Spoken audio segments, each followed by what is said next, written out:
Hello everyone, and welcome back to JAS Reviews. My name is James, and on this channel I am doing reviews of both music and movies, along with the occasional commentary piece. So if any of that sounds interesting to you, then please be sure to leave a like on this video and to subscribe to my channel to see more content like that. And yeah, welcome to a new year, everyone. Happy 2025. I hope the beginning of your year has started out well. Mine has started off with being snowed in most of the time, but it has nevertheless been pretty good overall. And I wanted to start off my year on a positive note. I did promise last year, before I ended off my music list season, that I would actually bring my movie lists out in January rather than waiting until February, and I am holding to that promise. Now, you may notice that I am in a different location for this video. I won't always be in this location this year, but you may see some videos a little bit more frequently from here. I did want to start off with my movie lists this year before I get into reviewing new content for the year. And trust me, that new content will be coming about soon. But first, I do need to talk about what I thought were the best and worst movies of the year, and as always, I like to try to get the negative out of the way first, so we are going to be talking about the top 10 worst movies of the year first. Now, something I'm going to go ahead and say as a little bit of a precursor, I do think that this was a really good year for movies.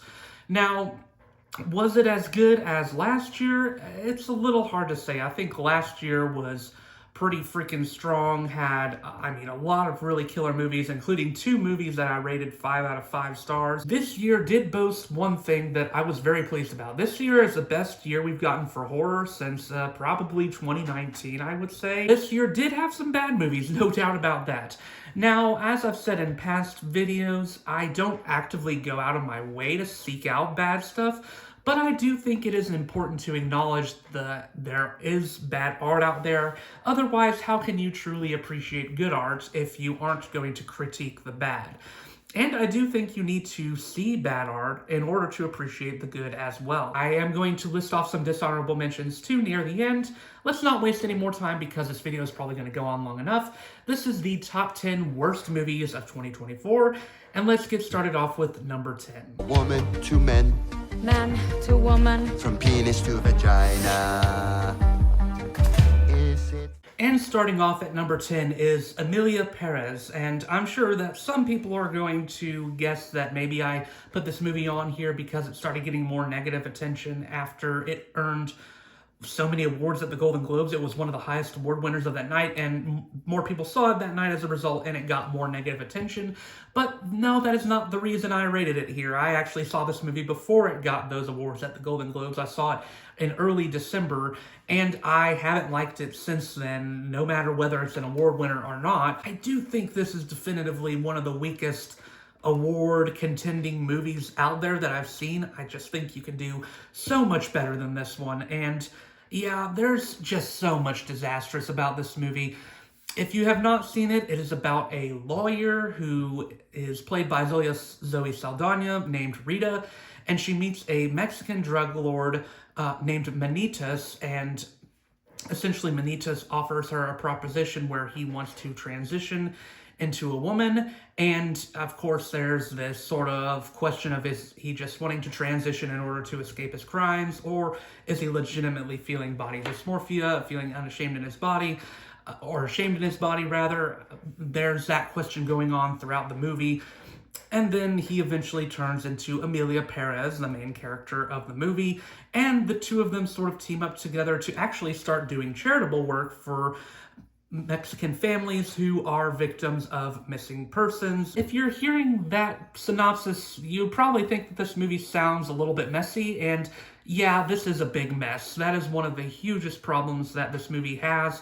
It's trying to do so many things and trying to say so many things that it comes across as just an utter disaster, and I feel like it's trying to be so politically relevant in so many places that it really comes across as just trying to check off boxes without really saying anything particularly compelling at all, and oftentimes coming across more offensive than I think it might intend to. I don't see that this movie would really appeal to many members of the transgender community, especially considering the character that is transgender in this one is a murderous drug lord. Emilia Perez becomes a very charitable person, whereas she was once a murderous, vengeful drug lord. She now is helping the people that she used to victimize. But it just really bothers me, I think, that she never really gets held accountable for her crimes in the movie that she did. She is still, whether she is Emilia Perez, whether she is transformed or not for the better, I do still think that she should have to answer for her crimes. And I think, based on what I've read from people in the Mexican community, I think a lot of them would feel the same way. And man, let's talk about the musical elements of this movie, because they are quite simply terrible. This is some of the worst music I've heard in a musical all year.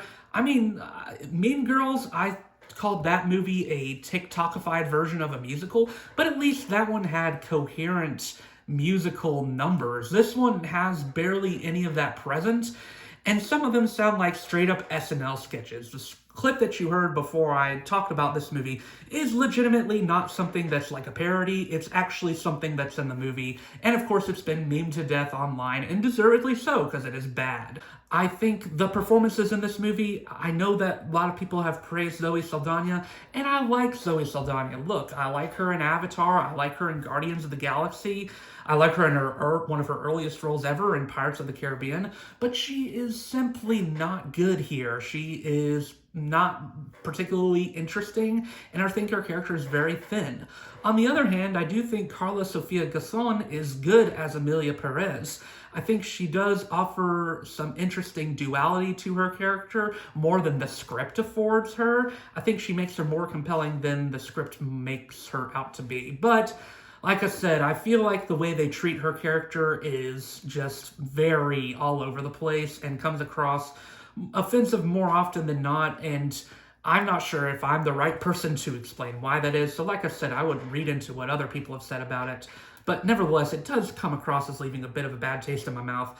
Selena Gomez is not good here either. I know a lot of people have criticized her terrible Spanish, although I do think that seems to be in line with who her character is, but her performance just isn't good regardless of that. And yeah, this movie is just unpleasant to watch, I think. It was a very unpleasant watching experience. And definitely, I just don't understand why this one is getting so much awards hype, because there is so much better out there.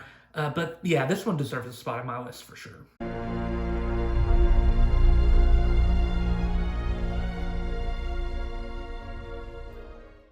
At number 9 is one of the many disposable Netflix originals you can find out there, and that is Damsel. Man, this movie just sort of blows my mind in terms of how stupid it is, especially in terms of the plot armor that our main character Elodie has, played by Millie Bobby Brown. It is wild how many times she gets out of dangerous situations in this movie unscathed, and it's also equally wild that the main antagonist in this movie, which is a dragon, which should be a badass concept, just totally wastes itself because the dragon in this movie is the dumbest antagonist ever.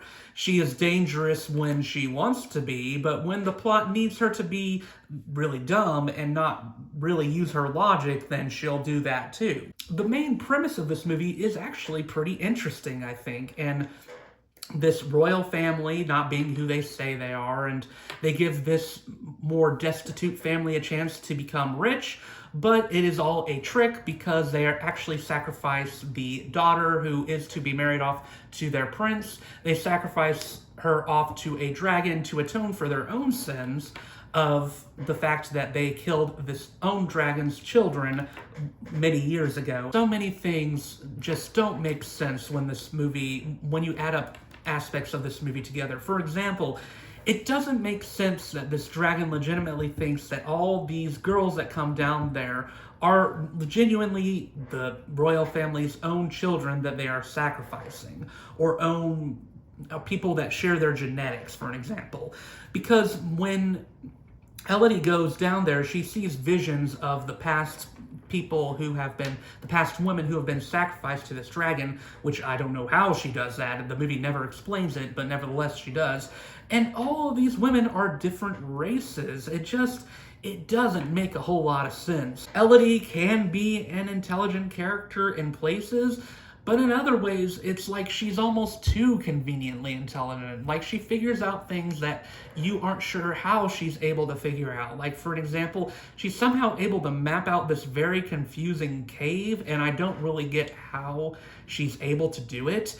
And, a part of the reason is that one of the previous women who was there was able to map out parts of the cave, but each of these women died, so how are they able to map out so much of the cave so quickly if they all ended up dying in this same location over and over where this map is supposedly being written? They try to make the dragon menacing in places, and the dragon's design is actually pretty cool too, but it just fails because of how many just awful decisions that the dragon ends up making and letting this girl live in places where she shouldn't have. And the movie tries to go for this faux empowerment ending that really doesn't work because Millie Bobby Brown's character Elodie ends up freeing the dragon and revealing to the dragon that the royal family has deceived them. And she brings the dragon with her to kill the royal family, but she ends up burning down the whole freaking kingdom in like a Daenerys Targaryen fashion. And it's meant to be like this very just victorious moment, but it rings totally hollow because she killed so many innocents there, so many people who didn't know what the royal family was doing. And it just ultimately doesn't feel heroic and left me with an even worse taste in my mouth that I already had. But yeah, this is overall just a very cheap feeling movie, despite the trying to look so good in medieval times with the effects and stuff. The CG is mostly bad, with the exception of the dragon. The costumes look like something that would be worn in a cheap play, and it just all comes together to make a really just another bad Netflix original, which is not out of the ordinary.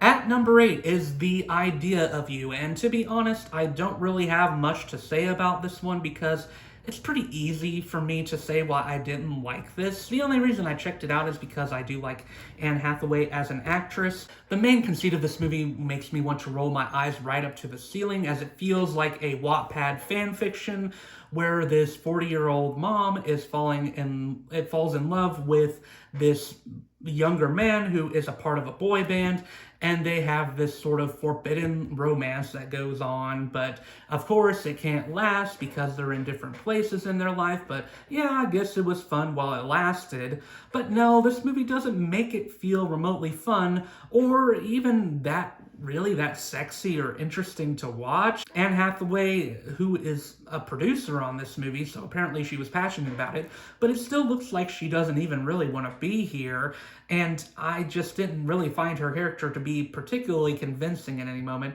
And the movie just does feel like a fictional book because it doesn't feel like anything that happens is particularly realistic, and these characters keep on running into each other out of sheer convenience. And the ways they have to convince you that this celebrity, played by Nicholas Galitzine, named Hayes Campbell, would find ways to interact with this older mom, it doesn't come across very convincing, in my opinion.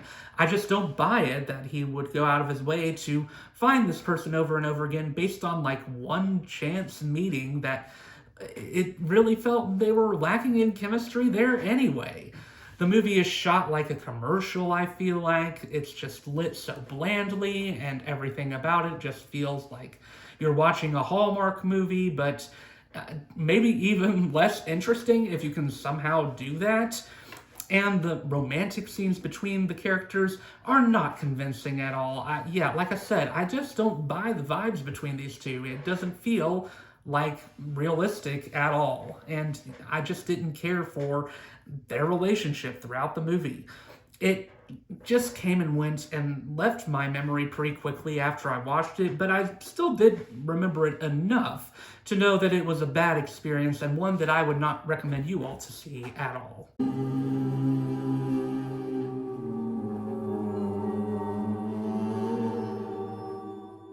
At number 7 is a horror movie, Night Swim, made by the on-again, off-again horror studio Blumhouse.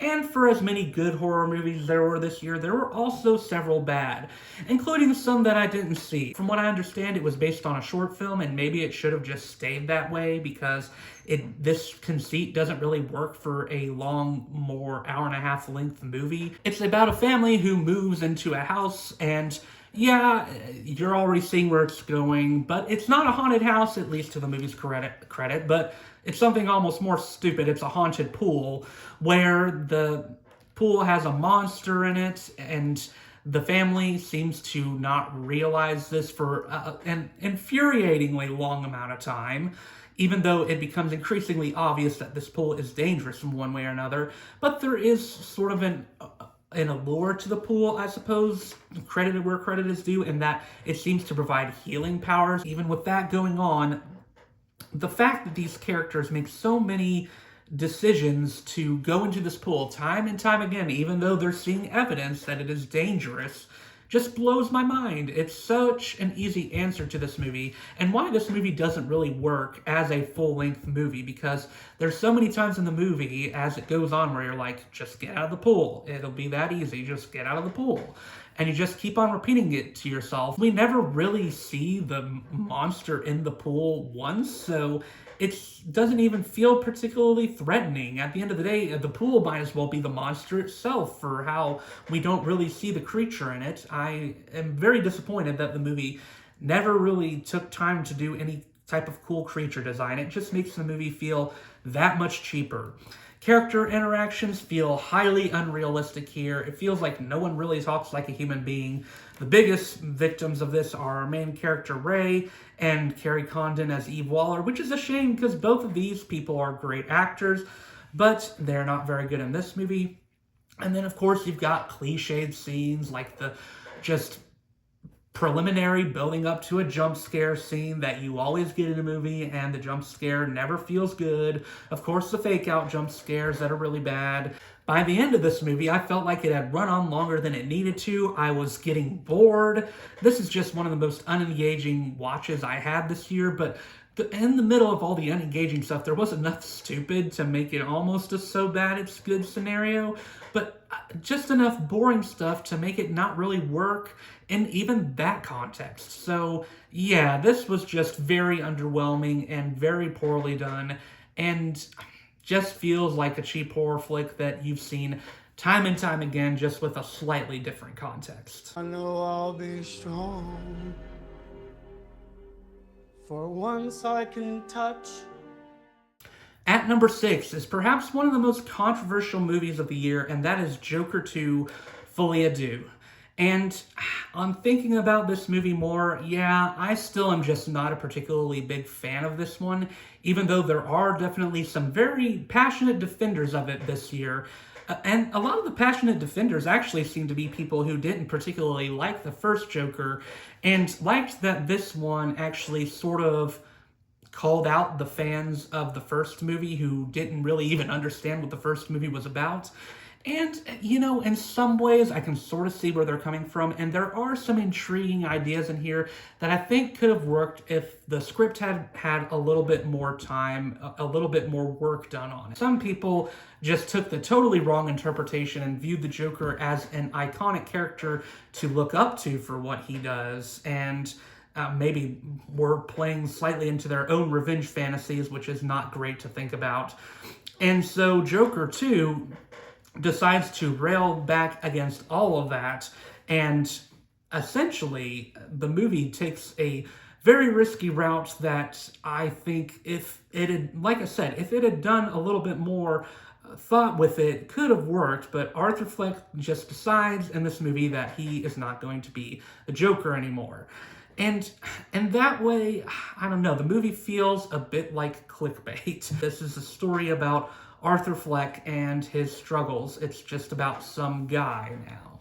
And in some ways, like I said, in some ways, I think that could be interesting, especially in that Arthur Fleck has to deal with the ramifications of the cult that he's built, essentially, in this movie, of the Jokers who idolize him.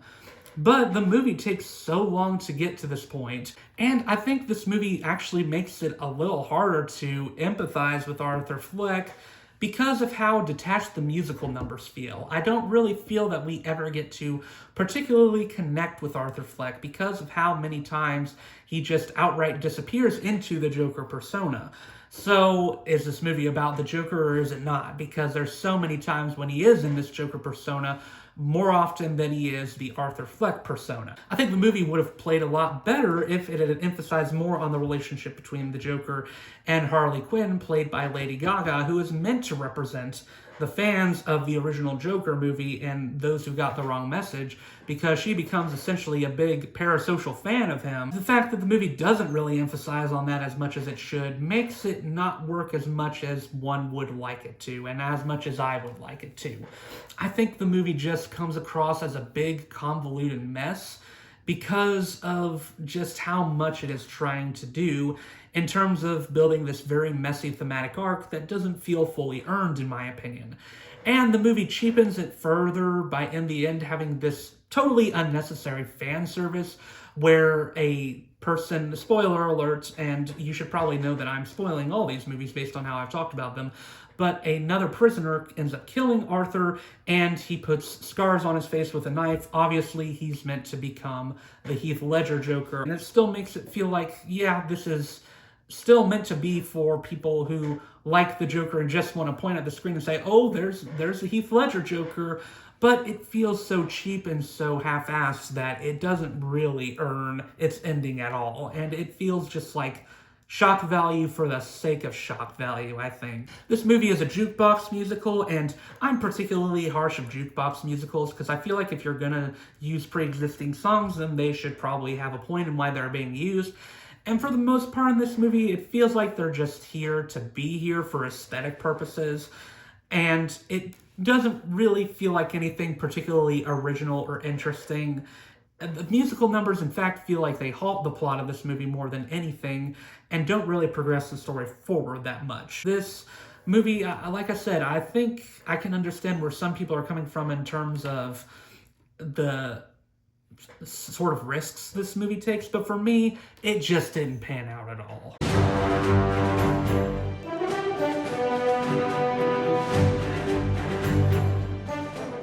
At number 5 is one of my more recent watches on here, but this movie deserves a spot on here, no doubt, and that is Red One. This movie feels like a Netflix original, even though it actually isn't one. It was actually released into theaters, but nevertheless, it is just one of the most hollow-feeling Christmas movies I've ever watched. If not the most hollow-feeling in some ways. At least some bad Christmas movies out there still feel like they have some semblance of a heart to them.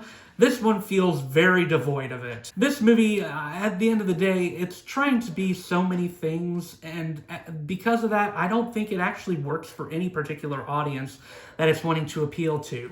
It's wanting to be a Die Hard-esque action movie with a action hero Santa and a muscular fighting elf, but the action is so badly choreographed and feels just so dark and just unable to be seen because of all the camera cuts going on. This movie wants to be a Christmas movie, but it wants to be a Christmas movie for adults. So Dwayne "The Rock" Johnson can't wear elf ears because he has to be a bodyguard for Santa.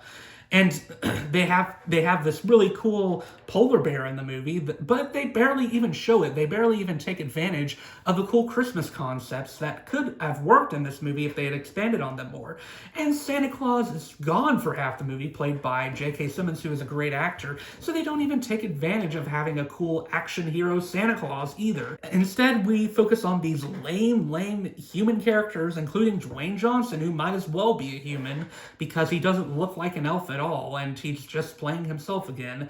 And then we have basically our main character, Jack O'Malley, played by Chris Evans, who is just every generic type of character you see in these stock Christmas movies where they start out as being cynical to the idea of Christmas and just unlikable, but by the end they've learned a lesson and they've learned to appreciate the spirit of Christmas. And Chris Evans, man, this guy has so much potential as an actor. He has done so well in so many things. I recently watched the Apple TV Plus show Defending Jacob, and he played very well in a dramatic role in that. But he just chooses to go into this absolute, I'm sorry to say, but slop that I just cannot stand, and he just doesn't deliver any type of convincing performance here. J.K. Simmons, I mean, he's trying to have fun here. I'll give him credit, but he's in the movie so little that you can't even really have a fun time with this character. The only person that seems to really be trying here is Kiernan Shipka as Gorilla, the main villain of the movie, but even she is feeling underutilized here. This movie just frustrates me to no end because of just how piss poor it is in terms of almost every aspect.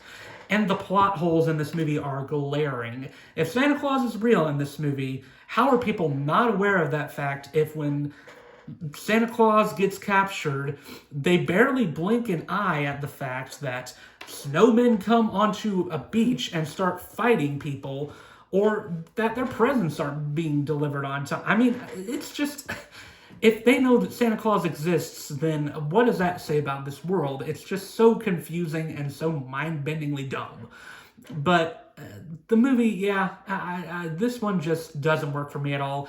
But this one didn't really surprise me. I'll admit I just did check this one out of morbid curiosity, and yeah, it was as bad as I expected.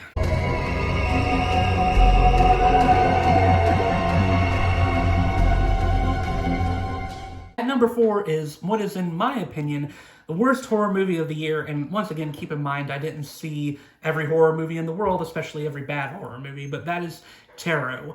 And this one frustrated me because it had so much lost potential, I think. There were so many potentially cool creature designs in this with the tarot cards, and there were scenes where there were flashes of potential with using these different creature designs, but they never really use them to their fullest extent outside of maybe the Jester. Instead, just makes this feel like a stock cheap version of Insidious with just mind-bendingly weird rules about the tarot cards that don't really make a whole lot of sense. It seems like the tarot cards only work in the most convenient of moments, and their rules don't particularly make sense in terms of how you're supposed to avoid them or what you're supposed to do to take care of them. It's just all very maddeningly confusing, in my opinion.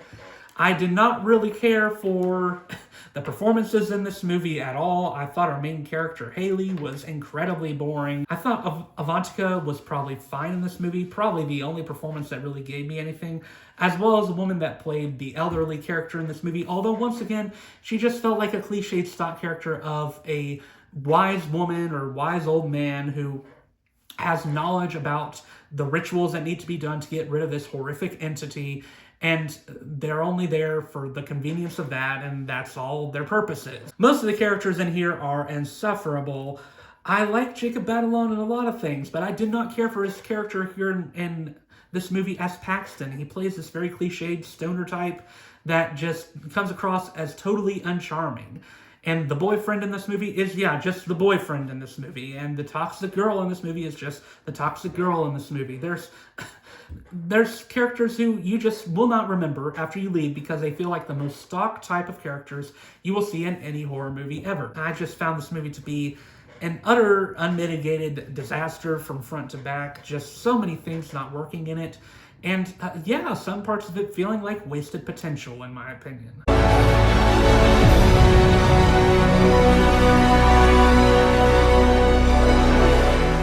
At number 3 is another recent watch for me, and another one that I just sort of turned to out of morbid curiosity because I knew it was going to be bad. I mean, it would have been a very pleasant surprise if it wasn't, but no, this movie is terrible, and that is Madam Web. I mean, wow, what are we even doing here? This is wild and how incompetent it is. I am just fascinated that this ever got greenlit in the first place to come out into theaters, because a lot of it feels unfinished. I mean, The amount of ADR that is in this movie, particularly with the villain in the movie, is wild. The editing in this movie, I mean, wow. Talk about the over-editing. So many unnecessary camera cuts and confusing camera angles done. Some that were trying to be cool camera tricks that came across as just utterly disastrous. This movie was laughable in how it was trying to be stylish, but just didn't come across as anything of the sorts. The fight scenes are awful in this, I mean, just poorly choreographed, and don't feel engaging in the slightest. Talk about some of the most unengaged performances of the year, but who can blame them when with such a terribly written script that feels like it was generated by AI? Dakota Johnson is simply awful in this as Cassandra Webb. I mean, I know this actress can be great. I've seen her in great movies like Cha-Cha Real Smooth, for an example. So it's just fascinating how bad she is here. She's such a poorly written character. It just tells you what the character is supposed to be, but you don't really get shown that very often. And the central conceit of her character is that she is hesitant about helping these young girls who are in danger from Ezekiel's sins because he's seeing this vision in the future of where they're going to kill him as they get superpowers. But she is hesitant about protecting them because that is not in her nature. But what? Yeah, it is, because her character is a paramedic. She is someone who saves lives every day, so why would she not want to save these random people's lives? They also force in an inclusion of Ben Parker, aka Uncle Ben in Spider-Man, and while Adam Scott, he tries his best in this movie, I'll give him credit. He's the only one who seems to care at all about his performance. But he feels so forced in here just for the fan service. And yeah, everyone else is not good here, and I just don't see any effort put in. Sydney Sweeney, who can be a great actress, is terrible in this as Julia Cornwall. Not particularly convincing as this shy teenage character. Just doesn't feel like the type of character that she can play at all. I think Elzabella Merced, who has put on some excellent performances as well, is bad in here as Anya Corazon, just very poorly developed. And Celeste O'Connor is not good as Maddie Franklin either. By far the worst in this movie is Tahar Rahim as Ezekiel Sims. He has some terrible line deliveries in this movie, and it is just fascinating how bad he sounds in some parts. And he's the exposition dump machine in this movie in terms of delivering awkwardly what the movie is supposed to be telling us. There's just so many bad things you could rant about all day in this movie. This is one of the worst superhero movies I've ever seen, if not maybe the worst. I mean, The Amazing Spider-Man 2 is quite bad, but at least that one had some fun elements in it. But this might be worse. I don't know. There's still some other bad superhero movies that I haven't seen, but this has to rank as pretty bottom of the barrel for me. And I would not recommend this at all unless you're curious about it. Then maybe you can enjoy some of the stupid things it does. But even on that novelty, it's not a really fun movie to watch at all. Just to prove I have good lungs, bow down to the new empire, diamonds in the rough. At number 2 is a movie that feels like it is way beyond its time in terms of appropriateness to come out, and that is Uglies. And I say that because for the most part, the dystopian genre has really, especially the teenage dystopian genre, has really fallen by the wayside post-Hunger Games. Now, there was a Hunger Games movie out a year ago that did do very well, so maybe this movie was trying to ride that one's coattails. But the problem is that, this movie just does feel like it is out of date. I'll admit I come from a place of bias because I was never the hugest fan of the Uglies novel in the first place. Even in the stuff the book does well, this movie utterly fails at. Like, the book at least gives more detail about what the world of the Pretties looks like and how the Pretties are meant to look prettier than the Uglies. They even take it further with having the Pretties basically disfigure themselves with putting unsettling objects on their face. But it is, in the world, it is meant to be a very pretty thing. So even with that, they can't even go that weird in this movie. They can't take any risks in it. It feels very safe in every aspect, playing things just as simple as they can, and it comes across all the worse for it. And it doesn't help that the performances are really bad in this movie. Joey King, I'm sure, could give a good performance. I think there's potential there, but she has bad luck for being placed in some of the worst movies out there, many of which are, in fact, Netflix originals. She feels like an utter blank slate here. You don't care for her character at all, and I didn't find her particularly interesting in any scene she was in. The way she portrayed her physical comedy was funny, I suppose, but everything else just did not work at all. I found Keith Powers as David to be exceptionally dull in this. I did not buy the chemistry between him and Joey King because there was no chemistry, really. The only performance that did anything for me at all was Laverne Cox's Dr. Cable, who put on a pretty decent villain performance. But, yeah, once again, there's not much to write home with this movie. The fact that they just portray the pretties as having Instagram beauty filters on their face is, I don't know, it's a choice. And getting conventionally attractive people to play the uglies, that could have panned out well, and it could have actually helped with the message of the movie if they'd gone about it right. But the fact that the pretties look very, just almost similar to the uglies outside of some filters doesn't really help the movie's central message at all, and it makes it feel much more hollow as a result. The special effects in this movie are bad. The attempts to make the movie feel otherworldly are cliched. Just everything about this movie feels like just stock, bottom of the barrel basic, and I did not care for it at all. Before we get to my number one, I did want to list off a couple of dishonorable mentions, and unlike with my music lists, I will briefly explain why I didn't like the dishonorable mentions here, but I'm not going to stay on them for too long. Dishonorable mention number one is Here, which was directed by Robert Zemeckis, a director who has just fallen from grace in my opinion, as he continues to make movies that feel more like gimmicks than having actual good stories to them. I just didn't find this one particularly interesting, especially the central family dynamic came across as exceedingly boring to me, and the central idea of it taking place in one room could have been cool, but it ultimately doesn't really work for the movie. Dishonorable mention number two goes to Argyle, which feels like it was written by AI once again. I think Matthew Vaughn started off with potential as a director, but he has fallen off so hard since then. This is not as bad as some of the other Kingsman movies that have come out, but this is still not great. I did not care for the spy thriller aesthetics of this movie. I thought they were poorly presented, and the action scenes lacked any excitement whatsoever, which is a shame coming from someone who choreographed some excellent action scenes in the early Kingsman movie.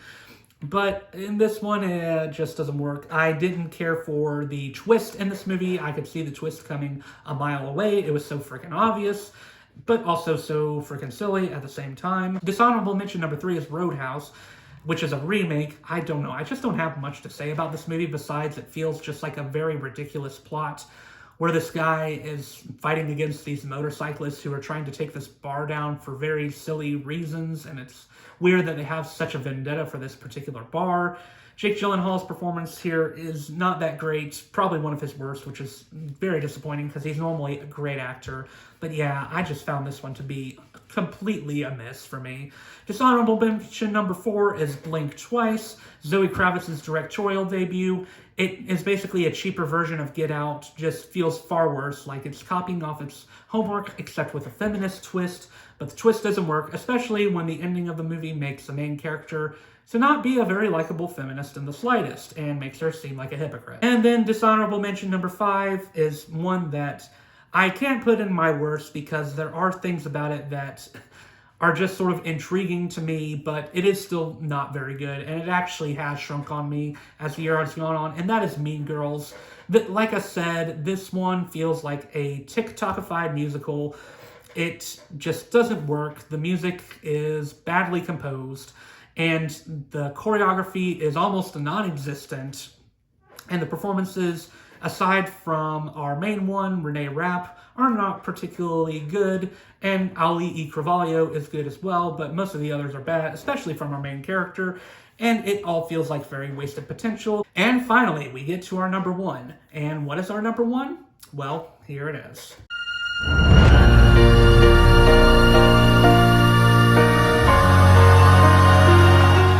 We have a movie that I'm I'm not sure how many people are aware of, but it does seem to have been talked about, especially on movie Twitter, in terms of just how bad it was, and that is Miller's Girl. And man, as a high school English teacher, this movie offends me to no end. This movie, I don't remember the last time I've actually gotten this actively angry at a movie. Last year, there was an objectively worse movie I had at my number one, Winnie the Pooh, Blood and Honey, which was definitely terrible.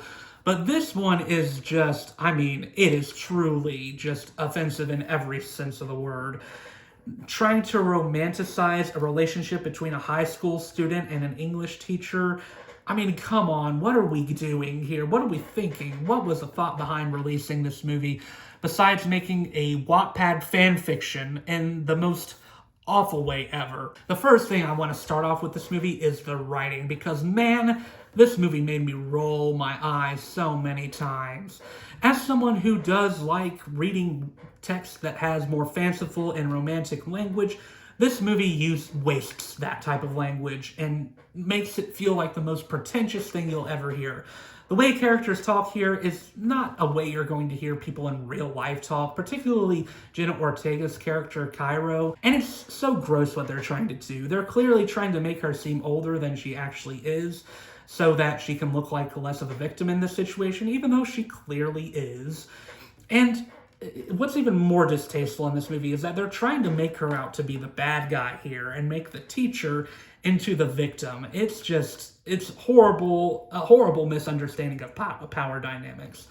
They play it as if she has all the power here in terms of her being the one that seduces a teacher and her making all the decisions, but that is not how it works in real life, and that is not how it goes in real life. Martin Freeman doesn't fare much better in this movie. He is just fascinatingly bad in here, with putting on an accent that doesn't feel remotely convincing for him.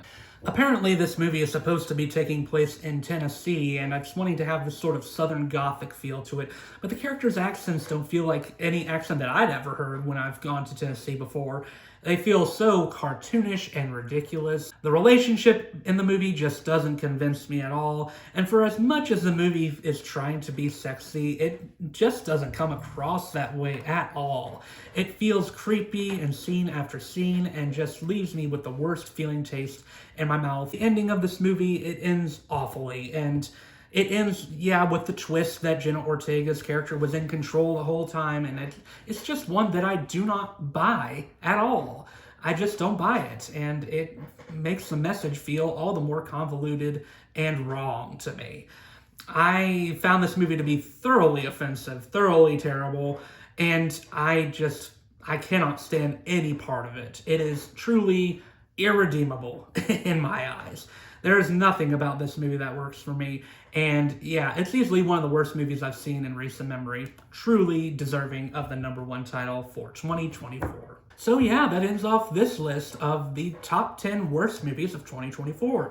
What were your least favorite movies of the year? Please let me know in the comments down below.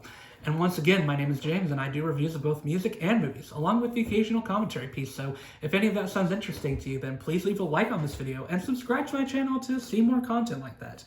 And next up, we have a decidedly more positive list and talking about the top 15 best movies of 2024. And man, this list was hard to make, but I'm very excited to talk about it. So be looking forward to that video very soon. But until then, I will see you all in the next video.